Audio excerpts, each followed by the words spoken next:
નવસારીમાં ખાબકેલા ભારે વરસાદને કારણે સૌથી વધુ અસરગ્રસ્ત ગણદેવી જોવા મળ્યું હતું। તાજેતરમાં જ વરસેલા અનરાધાર વરસાદ બાદ સર્જાયેલી સ્થિતિનો તાગ મેળવવા કૃષિ મંત્રી જીતુ વાઘાણી નવસારી પહોંચ્યા। કૃષિ મંત્રી જીતુ વાઘાણીએ ગણદેવી તાલુકાના સોનાવાડી, સાલેજ અને કતડ જેવા અસરગ્રસ્ત ગામોની મુલાકાત લીધી। મુલાકાત દરમિયાન જીતુ વાઘાણીએ આદિજાતિ વિકાસ મંત્રી નરેશ પટેલ પણ ઉપસ્થિત રહ્યા।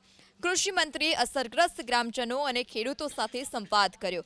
રૂબરૂ સ્થળ નિરીક્ષણ કરીને મકાન, બગીચા, પાક તેમજ પશુધનને થયેલા નુકસાન અંગે પણ માહિતી મેળવી છે।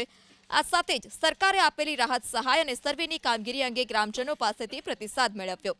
જિલ્લા કલેક્ટર સહિતના અધિકારીઓ સાથે બેઠક યોજી જીતુ વાઘાણીએ દરેક અસરગ્રસ્ત ગામમાં મકાન, પાક, પશુધનને થયેલા નુકસાનીનો સર્વે સંપૂર્ણપણે પારદર્શક, સચોટ અને સમયબદ્ધ રીતે પૂર્ણ કરવા આદેશ કર્યા છે। આ સાથે જ સરકારના નિયમો અનુસાર દરેક અસરગ્રસ્તને ઝડપથી સહાય મળે તે હેતુથી કામગીરી કરવા સૂચના આપી છે।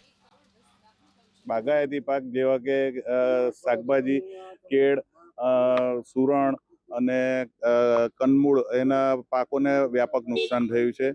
બીજું બહુ મોટી પેલી કરીએ તો બધા નદી કાંઠાને લાગતા બધા ગામો સાલેજ, સોનવાડી, ગળત, અજરાઈ, પાથરી, અજરાઈ, સામરાવાડી, તોરણગામ, તલિયારા, દેવતા એ બધાને ફેન્સિંગનું ખૂબ જ મોટું નુકસાન થયું। નદી પર બધા ફેન્સિંગો ઊંધા થઈ ગયા છે અને આજરોજ કૃષિ મંત્રી શ્રીની મુલાકાત હોય આ વિસ્તારમાં તો અમે રજૂઆત કરવા જ આવ્યા છે કે ભાઈ આ માટે ખેડૂતનું કોઈ ખાસ પેકેજ જેમાં બધું આવરી લેવાય તો તે માટે એક અનુરોધ કરવા માટે અમે આવ્યા છીએ।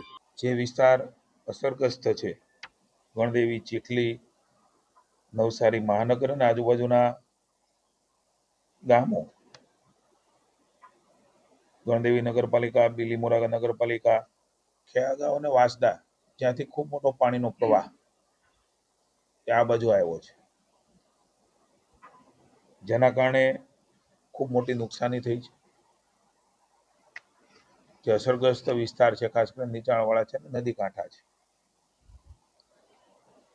માનવ મૃત્યુ પણ 23 જેટલા થયા છે।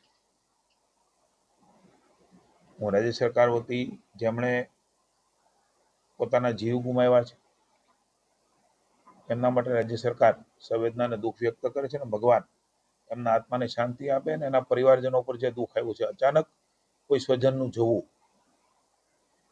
એ દુઃખદ અને અઘરું સહન કરવાનું હોય છે, પણ ઈશ્વર એ પરિવારને શક્તિ આપે ને આવા સમયે રાજ્યની સરકાર માનનીય ભૂપેન્દ્રભાઈ, નાયબ મુખ્યમંત્રી શ્રી હર્ષભાઈ અને સમગ્ર મંત્રીમંડળ અને સરકારને ભારતીય જનતા પાર્ટી એ પરિવારની સાથે છે।